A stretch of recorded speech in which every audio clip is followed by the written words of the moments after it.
तुका मने माझे हेची सर्व सुख पाहेन आवडे हेच श्रीमुख.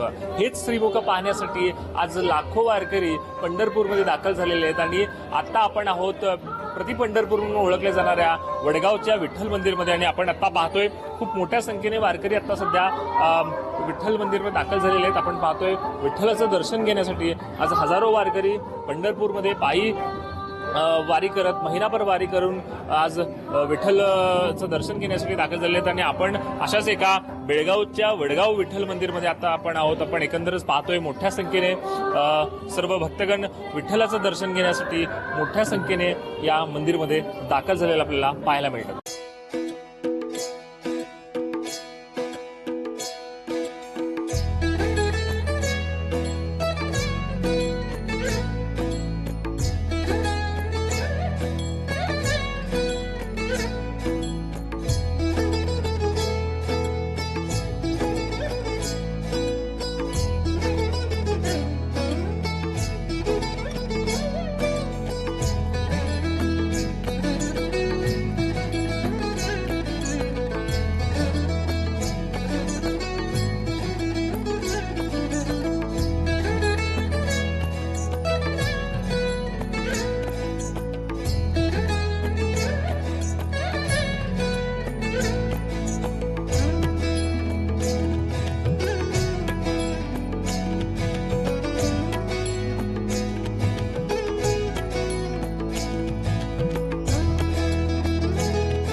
आज आषाढी एकादशी निमित्त सकाळी 6 वाजता श्रीजी अभिषेक केला, येतासर पूजा केली आणि त्यानंतर 1-1.5 तास भजनी मंडळाचा कार्यक्रम झाला आणि त्यानंतर सकाळी 7 वाजल्यापासून अहोरात्र रात्री 9:30 पर्यंत कार्यक्रम चालू आहेत.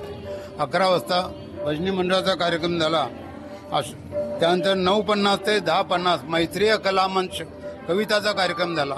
मराठी कन्नड कविता झाल्या.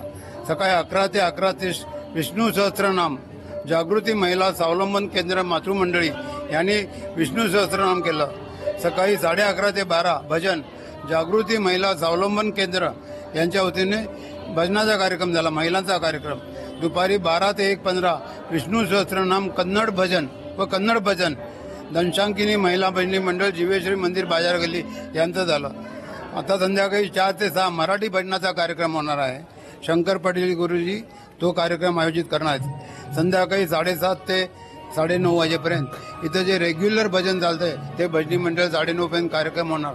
त्यानंतर शेवटी आरती होणार आणि प्रसाद होऊन सगळं होणार.